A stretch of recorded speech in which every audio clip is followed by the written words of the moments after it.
Vocês? Bem, espero que sim. Sejam bem-vindos ao canal do Josa Novaes, que é o nosso canal que vamos construir pouco a pouco, baseado no respeito, no carinho mútuo e no debate. E para tanto, é interessante que vocês deixem sempre nos comentários as sugestões de temas que vocês queiram discutir aqui conosco, né? Já vi aí alguns temas interessantes, já anotei alguns temas, vou preparar vídeos sobre várias coisas que vocês já indicaram aí nos comentários. Continue fazendo isso. E para aqueles que ainda não são inscritos no canal, por gentileza, faça-o para que a gente consiga ter um canal cada vez mais forte. Bem, no vídeo de hoje vamos falar de um assunto espinhento. Vamos tocar no assunto aqui um tanto quanto paradoxal, ou seja, muito contraditório, que está acontecendo no futebol brasileiro. Notadamente em uma equipe, no Palmeiras. E, precisamente, através do seu técnico, que é o Vanderlei Luxemburgo. Mas, o que está acontecendo no Palmeiras, a gente percebe também em outras equipes do futebol brasileiro. E as ideias do Luxemburgo também estão presentes na cabeça de muitos outros técnicos do futebol brasileiro. De tal forma que as reflexões aqui servem sobretudo para o torcedor palmeirense, mas também para torcedores de muitas outras equipes do futebol brasileiro. Então a questão se passa pelo seguinte: Vanderlei Luxemburgo, bons resultados, bom futebol? A resposta a essa questão não passa aqui por valor, por julgamento de valor. Não passa por julgamento. Na verdade, a ideia aqui não é fazer um julgamento, mas permitir com que vocês torcedores, vocês mesmos, façam o julgamento de vocês. Que vocês julguem. Na verdade, neste canal, a ideia é que a gente tenha sempre um debate que construa uma melhor visão sobre o jogo, sobre o que está acontecendo com a minha equipe dentro de campo, sobre o que minha equipe dentro de campo está fazendo. Então, essa é a ideia também desse canal. Melhorarmos o debate sobre o olhar, uma percepção mais profunda sobre os acontecimentos do jogo. Até para que a gente consiga se livrar dos comentaristas, né, um tanto quanto aí comprometidos mais com a brincadeira, com a superficialidade, e que às vezes não olham para o jogo, né? Então, Vanderlei Luxemburgo naturalmente apresenta hoje excelentes resultados, bons resultados. Foi campeão do estadual, a sua equipe está invicta a 17 partidas, a sua equipe nas últimas 32 partidas sofreu gols em apenas 15, o que dá uma média de quase meio gol por partida. Ou seja, percebemos a partir daí que temos no Palmeiras uma equipe defensiva, pautada sobretudo na defesa, né? E é isso que a gente percebe mesmo. A gente percebe ali duas linhas de quatro muito bem compactadas, né? Em alguns momentos essas linhas estão muito recuadas, né? A gente costuma falar na gíria do futebol aí, né? Com os zagueiros quase com o bumbum colado à cara do goleiro, né? Em alguns momentos.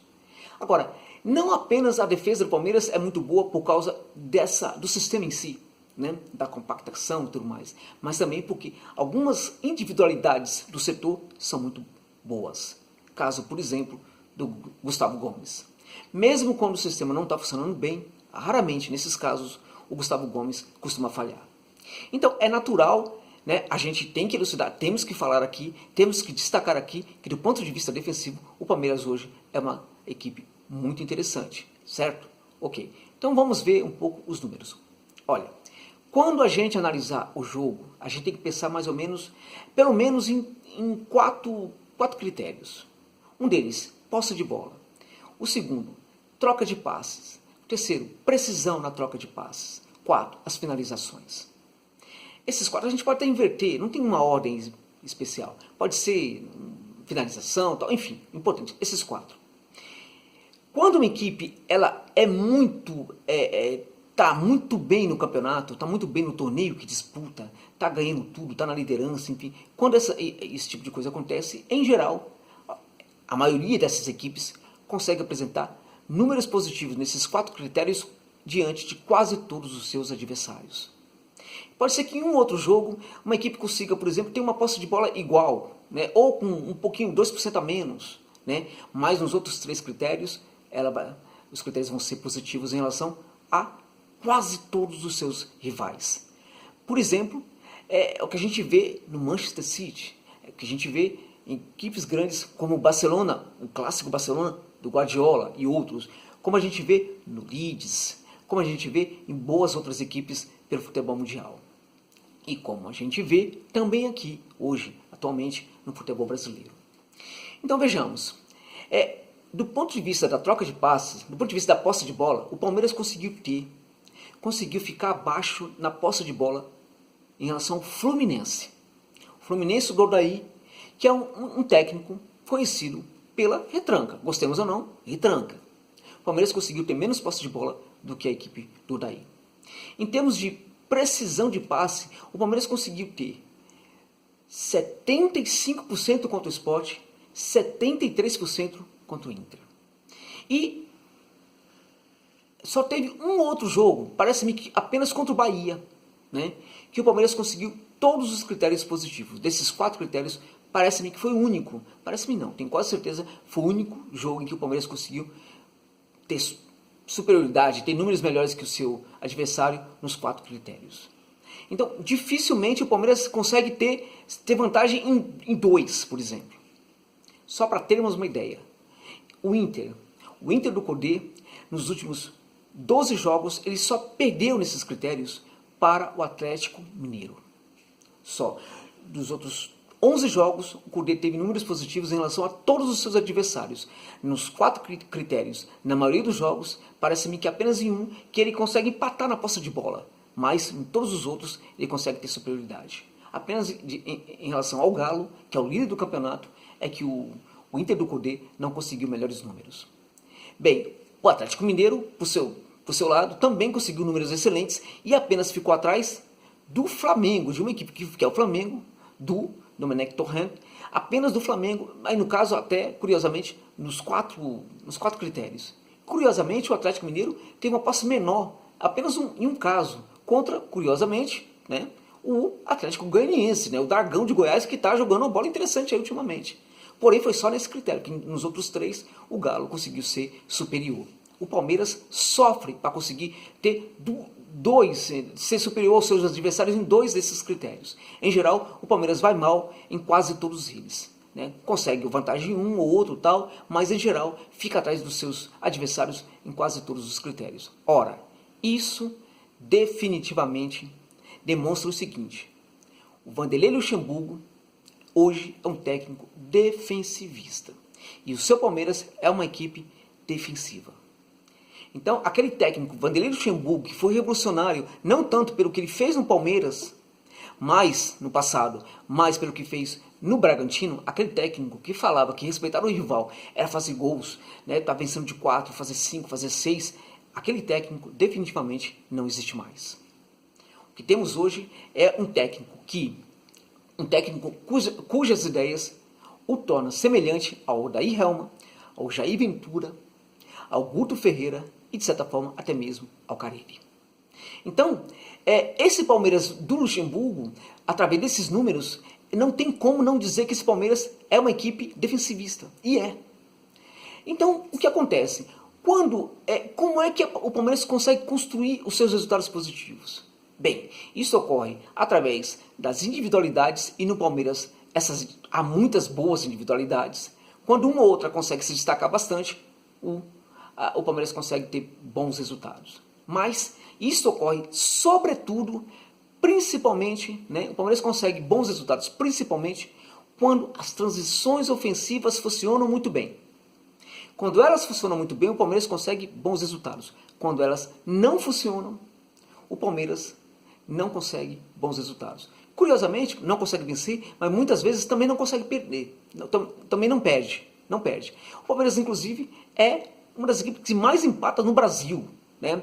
Nos últimos 10 jogos, por exemplo, empatou 6 vezes. Então, é uma equipe que quando as transições ofensivas não funcionam, em geral o Palmeiras não consegue fazer gols. E quando não faz gols, ou faz um ou outro gol apenas, né? E aí não consegue vencer. Mas também, em muitos casos, não perde. E aí, é esse tipo de cenário, esse tipo de situação, quando a vitória não acontece e também a derrota não acontece, nesse tipo de contexto a gente tem aqueles jogos muito difíceis de serem vistos, né? Então, o que acontece? Esse tipo de jogo, ele pode ser interessante para alguns torcedores. E aqui, como eu disse, não tem julgamento, vocês que julguem, né?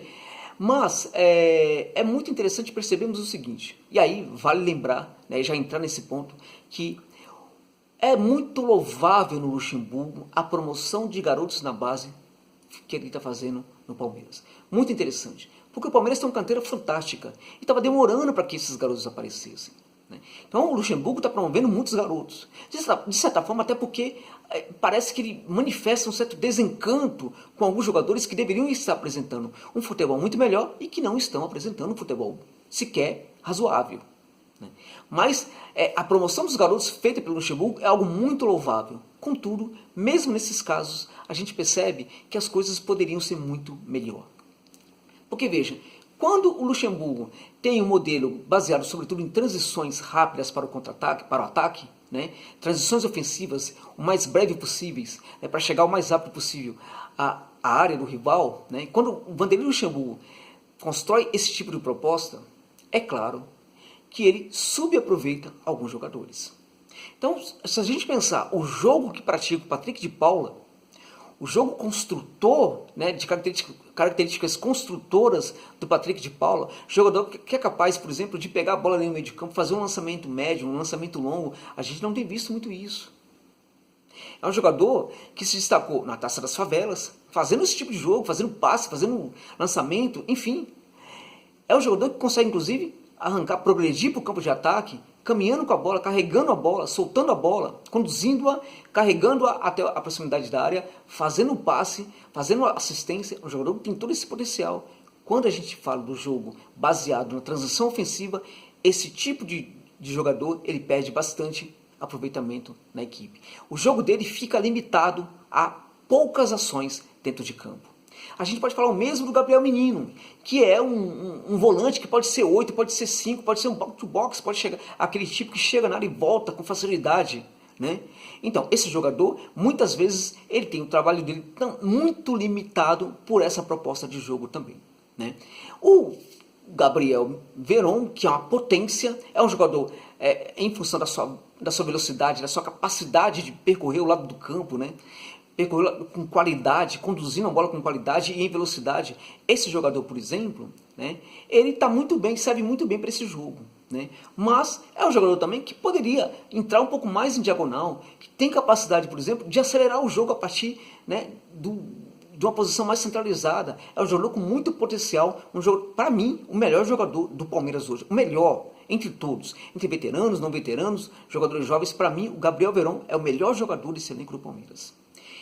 Mesmo esse jogador, que se adapta muito bem ao tipo de jogo do Luxemburgo, mesmo ele acaba perdendo um pouquinho com esse tipo de proposta bastante defensiva, baseada nas transições ofensivas.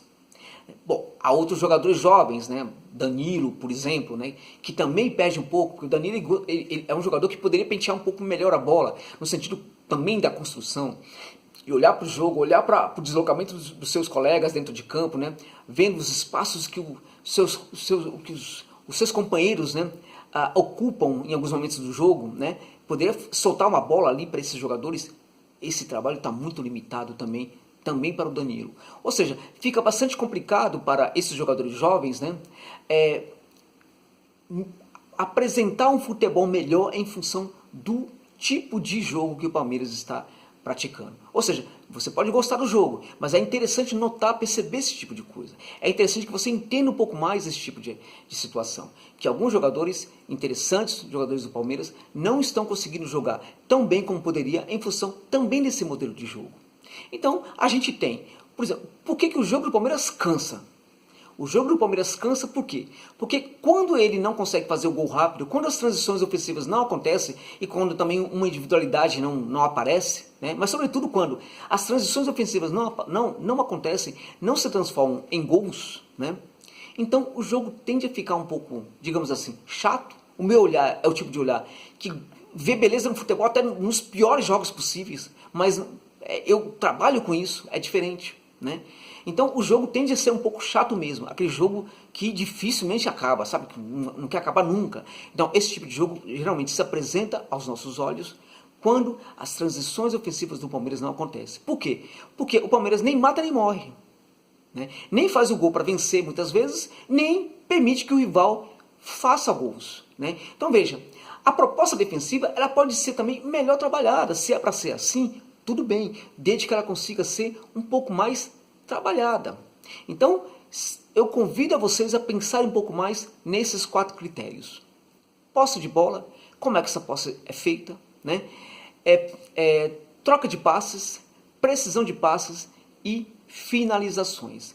Contra o Guarani do Paraguai, por exemplo, o Palmeiras finalizou 4 vezes, sofreu 13 finalizações. Voltou feliz, porque voltou com empate. Quer dizer, o técnico certamente voltou feliz, alguns membros da comissão voltaram felizes, mas inúmeros torcedores certamente não ficaram felizes com a apresentação do Palmeiras lá no Paraguai. Então, aqui, como eu disse, não é julgar, é convidar você, torcedor, a que você faça o seu julgamento. Aqui principalmente, gerar um debate para que a gente consiga ver mais o que está acontecendo com a nossa equipe. Qual é o tipo de jogo que a nossa equipe está praticando e se, a meu ver, esse jogo poderia ser ainda melhor. Muito obrigado pela gentileza do prestígio. Continue assistindo nossos vídeos. Vamos fazer desse canal um canal onde o debate seja franco, sincero e profundo sobre futebol sul-americano, latino-americano e também brasileiro. É isso. Muito obrigado a todos.